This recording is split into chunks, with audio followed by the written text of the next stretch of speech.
Hello and welcome to Mystery Us. I'm your host of Mystery Us, Tony Pratt, and I'm here with my good buddy Bruce Lee. He's going to help me do the show. I'm talking about my new book that's coming out in January called Tang Soo, Self-Defense Secret, Volume 1. And Volume 1 is Common Sense Self-Defense. And it's packed full of a lot of actual self-defense techniques, as well as quite a bit of information about myself. It's kind of an introduction, It's kind of an introduction to me as much as anything. I've been practicing Tang Soo karate, also commonly referred to as Taekwondo, although Taekwondo has become an Olympic sport. So it's kind of separated back into the martial art of Tang Soo and the Olympic sport of Taekwondo. And I actually was an Olympic coach and referee and instructor of the 1983-84 National Championship team out of Hopkinsville, Kentucky. My team was about 65% girls, and all kids between the age of 5 and 17. The first year they had it, I believe they upped to the age the second year. We won it in Notre Dame University in 1983. We won the national championship. We won more gold medals and more total medals than any other team, and we had the smallest number of team members on our state team. So I was quite proud of my little team, and we went back to Jacksonville, Florida in 1984 and did a repeat performance. This first book, Volume 1, Tang Soo Self-Defense Secret, is focused on the basic essence of self-defense, the most simple, common situations that you might find yourself in. It does have some information, a lot of informational stuff about, don't go down that dark alley. But once you have already went down that dark alley, we've got some techniques that will hopefully get you out of most situations. There's no perfect self-defense system that's going to save you all the time, but the good news is, in 95% and more cases, if you fight back in any way, if you just bark like a dog, act crazy, talk to the person and let them know that you're not going to be intimidated, then you'll be okay. It's that other 4 or 5% that you got to worry about, where you're going to really have to hurt the person. And I've got about over 200 pages of the book are illustrated photos from video that show you frame by frame exactly how to execute and walk you through it and explain all the moves. I'm going to read a little bit from the book. The dedication. I would like to express my tremendous gratitude and respect to all my family and friends, teachers, and fellow students, as well as fellow martial artists and self-defense practitioners of all stripes, for your immense help and support in creating this book. Also, I'm thankful to God for the incredible, powerful life experience I've gained through the martial arts path that I've undertaken, including surviving hundreds of real-life competitive and street encounters with heart, style, and spirit. I was a Tennessee State police officer, and I've worked a lot of security as well as bodyguarding for country stars and other music stars, and done quite a bit of extensive work as a doorman. That's one way to put it. Bouncer. It was more like a bouncer back in my day, 44 years ago.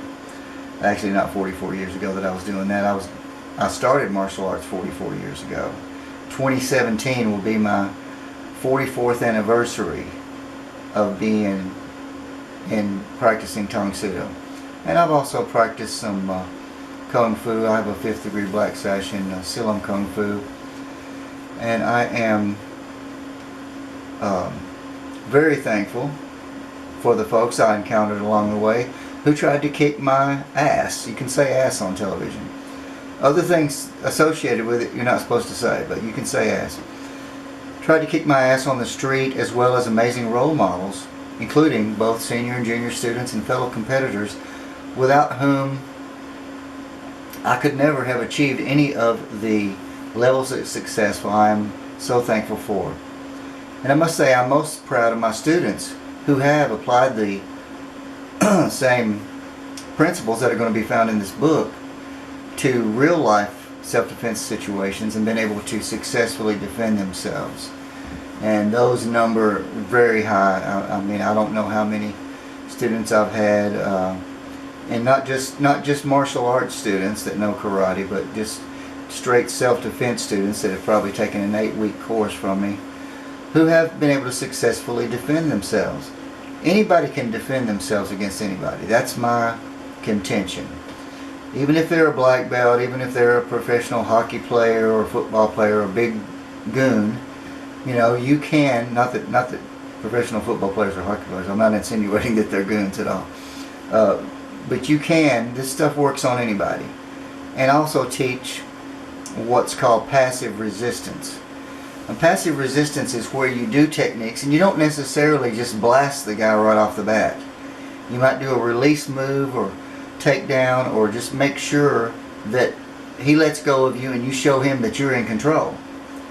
You know, 90% plus of the time, if you do that and you show confidence, they'll back off. You know, they don't want to really take that chance. But this work is also dedicated to a lot of my students who have used their martial arts skills to dedicate themselves to real life endeavors involving, you know, serving the people and the country. I'm talking about surgeons, medical doctors, veterans, law enforcement officers, and everyone who performs any kind of service work or any kind of work who stands up against bullying and oppression of all kinds. Because, you know, we all have to deal with bullies in various forms throughout life. And martial arts and self-defense specifically can give you the confidence to know that for the most part you're going to be okay. And so you're not going to worry too much. But that doesn't mean you should still walk down that dark alley. I wouldn't do that. I wouldn't tempt fate, but at the same time you won't have to back down either. And that's one key thing, is never back down, because that won't help a bit. You're going to have to defend yourself and fight in some cases, and that's just the way it is.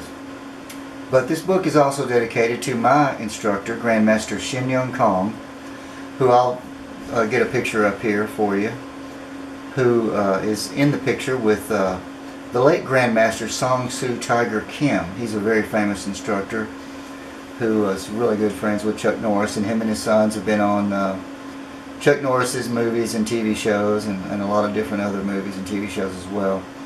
But he passed away several years ago, but he was a great one. And anyway, these guys, you know, conquered the world before I even started being in martial arts. They were the Korean and heavyweight and lightweight champions, which basically at that time made them the world champions, the national champions, for approximately 3 years straight, from the years 1959 through 1962. When we used to practice these self-defense techniques, it would be at the end of class usually, a regular Tang Soo class, and we kind of did it as an afterthought. It was almost like, yeah, this is kind of fun, it's kind of cute, but these kicks and punches are more devastating. I don't really need to worry about if the guy grabs me, I'll just punch him out, you know. And that was Bruce Lee's theory too. Hey Bruce, how you doing? How you doing, everybody? Was that just go ahead and punch them in the nose and they'll leave you alone. Well, that's true in most cases, but it also might really make them angry. and that you don't want that. And my belief is that you should make them let go of you first before you counterattack, if you're going to counterattack.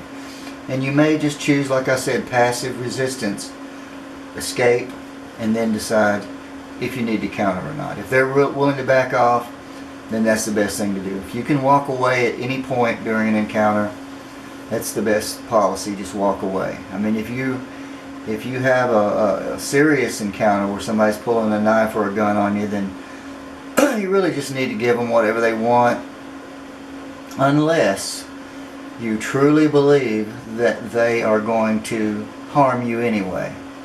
And if that's the case, then you're going to have to take your best shot. But at any rate, I began my training in May 1973 under Master Instructor Kong at the time, Grandmaster now. And his technique, influence of character, and integrity are the main reason that I have been very successful in training not only Olympic athletes, but also professional kickboxers and the world heavyweight Kyushu Kung Fu champion in 1989 through 92. They only have that every 2 years. It's kind of like the real life blood sport. But at any rate,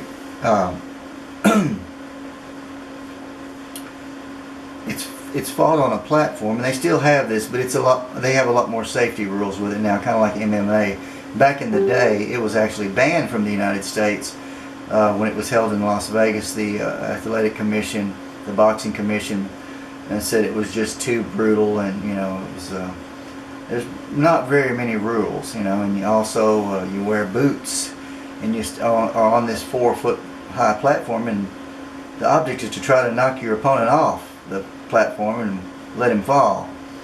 And they have a small mat on there, kind of like a gym mat, but it's not going to really help you that much. So anyway, that was a long time ago. Rudy Kalis can attest to this.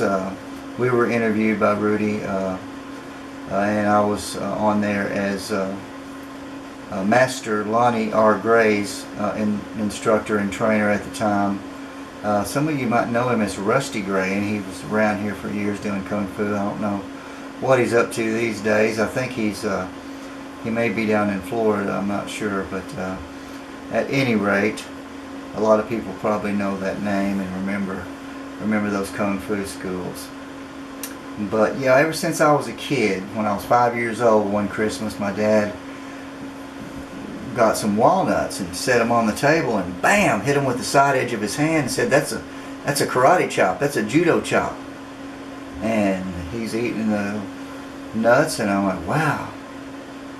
And ever since then, I've just been in pursuit of trying to learn martial arts, although it took me 10 years to really find a legitimate school that I really felt like was my home. And I always thought, well, if I find a better teacher, I'm going to go to that teacher. But I never did. I never did find a better teacher than Grandmaster Kong. He's one of a kind. And a lot of the Grandmasters that I've encountered throughout my many travels and everything have been very complimentary of Grandmaster Kong. In fact, I talked to the son of, his name is H.C. Huang. His dad is Ki Huang.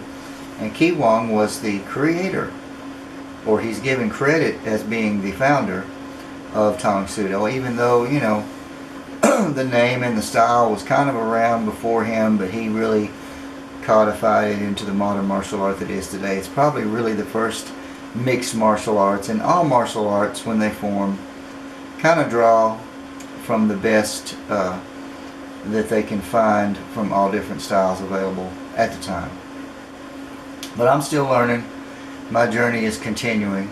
My dad, Vern Pratt, who was a member of the Rockabilly Hall of Fame, he passed away in 2012, and you might have heard his music here on the station. I've got 4 shows that highlight his music, and I think they're playing right now.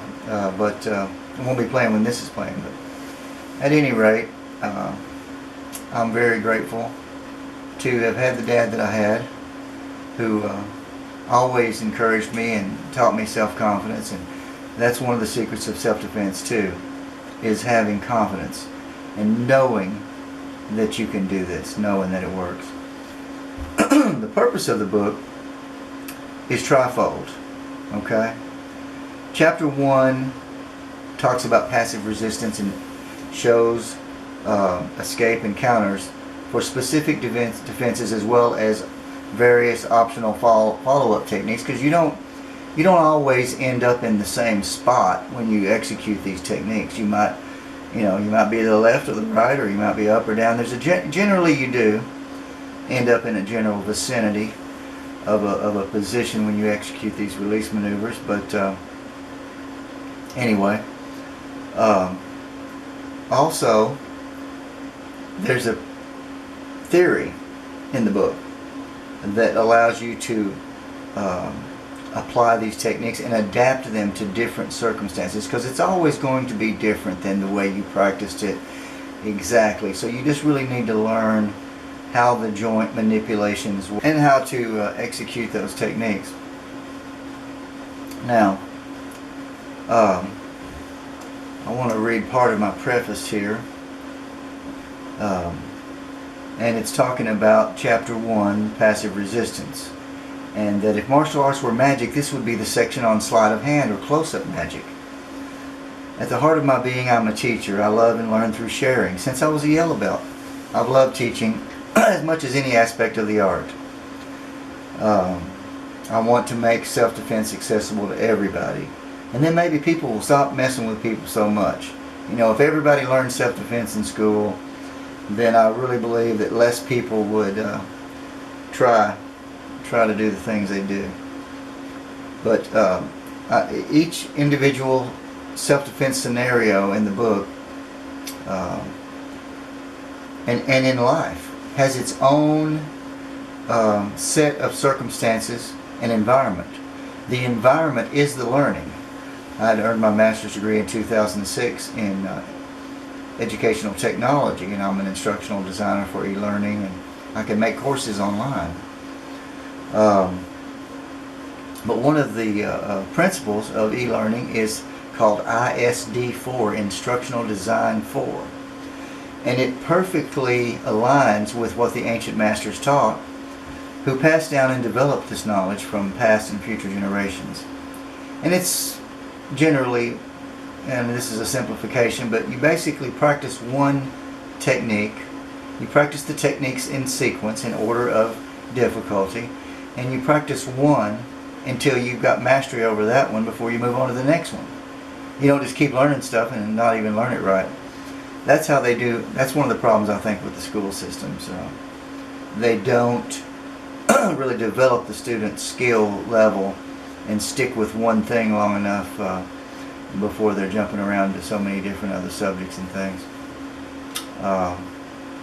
But I had actually filmed a TV show at Channel 19 at Peg Studios. And a lot of the frame grabs are from that TV show, where I had a couple of assistants, a female, Megan, and Jeff, who helped me demonstrate some of the techniques. But at any rate, let me move on to the next section. Passive resistance. All self-defense situations are unique. Every situation must be assessed individually. Except to say we need a good strategy. There's no one-size-fits-all defense. We just need a good one. Fight or flight is pretty much what's going on here. It's very evident when you're trying to defend yourself or prevent an assault. And if we can deflect or diffuse and de-escalate an encounter, that's what we need to try to do. But it all depends on the seriousness of the situation, of the encounter. Obviously, if the aggressor is throwing kicks and punches at you, you got to fight back. Walking or running away may not be an option. And on the other end of the spectrum, poking him in the throat or jabbing his eyeballs or kicking him in the balls actually may really escalate the situation, activating his adrenaline and making him even more dangerous. That's why I prefer that you make him release you first before you do any counter strikes, because you know someone who's under a lot of stress like that sometimes has a lot of adrenaline pumping, and they got superhuman strength. They'll crush your bones if they got a hold of you. So you don't want that. You may, if your life is threatened, you may have to maim or kill him. But hopefully that'll never happen. But the book begins with the most benign circumstances, where you're grabbed or approached by someone. Men a lot of times try to grab women or smaller men to try to control them, try to hold their arms still, try to, there's various different ways they can do that. They might try to hold you or choke you, or get you in a full Nelson, a headlock, and all these things are covered. Even prone defenses where got you down on the ground on top of you, choking you, or holding your arms pinned. Those are all covered in the book also. I mean, sometimes I've had situations where I've just kicked near the guy's head and it missed, but the wind came close enough and he felt it and gave up. So, if you can avoid escalation, that's what you want to do. You just want to show them that you're not backing down, that you're in control, and they better leave you alone. And you may not have to. And these techniques, show you how to take the guy all the way to the ground and control him every step of the way. And you may not have to do that in a lot of cases. When you get him halfway to the ground, just drop him. Once he lets go of you, shove him back. Just, don't worry about it. Just get rid of him. Once you put him on the defensive psychologically, it's pretty much over. Once an attacker has locked onto your wrist or forearm, for example, you want to make a fist to expand your wrist, and of course then you open it to when you release, and this will give you a little bit of space to turn in there, even if the person has a really strong grip. And like I said, you can just punch them in the nose, but it's preferable, in my opinion, to make them let go of you first. Now, you always want to move to a superior position. There's a lot of self-defense techniques that will work, but they leave you standing right in front of the guy. You want to really turn him around where he's sideways or his back is to you, and that way you've got the advantage. You've gained the upper hand. One of the most universal, simple techniques, instead of trying to do a punch, which is an advanced technique, is to just do a palm heel strike. The palm heel, which here's your focus point right here, is just that smack. It's really hard to miss with a palm heel. I mean, you just pop them in the nose, under the chin, right here is a very good focus point. Base of the jawline, in the ear, and also just a slap. When you cup your hands, bam, you can kill somebody. You can burst their eardrums. If you don't want to hurt them that bad, and maybe they're just a drunk friend at a party or something like that, maybe you'll just keep your fingers apart and just stun them. But like I say, the book is coming out in January, and one of the principles, as I just mentioned, is to remove yourself as a target. Don't stand in front of him and wait for him to counter. Do your thing and then get the heck out of Dodge. And hopefully at the same time, the way the book is designed, these techniques happen at the same time. And I'll pop up a couple of examples of what I'm talking about while I'm talking, so you won't just be looking at me and Bruce the whole time. Although Bruce looks pretty cool, huh? My son gave me this Bruce Lee poster for my birthday. We both love Bruce Lee, and most people do. And Bruce Lee was one of a kind, no doubt. Great martial arts performer. He was never a champion fighter.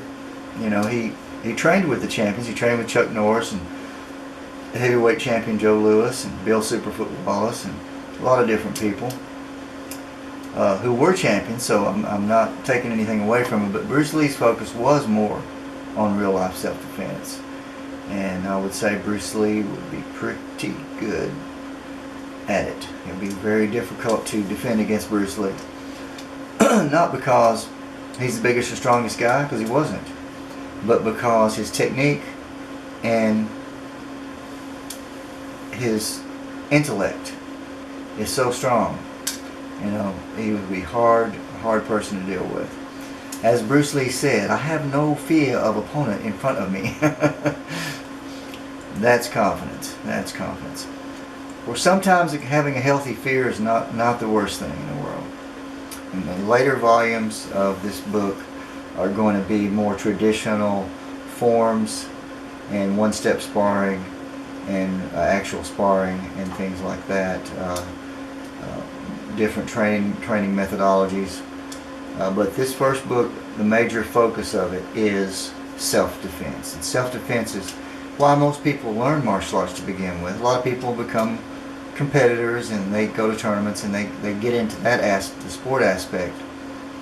And sometimes the self-defense aspect suffers because of that. You focus on scoring a point rather than taking the person out. And you've got to know how to really, do like the old masters. Bam, take them out with one move. Now, Bruce Lee and I both do agree on one thing. When punching, if you do choose to punch, and you may throw punches, that's a very precise skill, punching, and it's an advanced skill. But one of the things, in order to make sure you have body weight alignment, you don't want your fist like this, just straight across. You want it slightly turned in, if not more. All the way inverted is really strong as well, because it makes you put your shoulder full rotation and hip into it. Punching at upward angles is generally stronger than punching down. And why is that?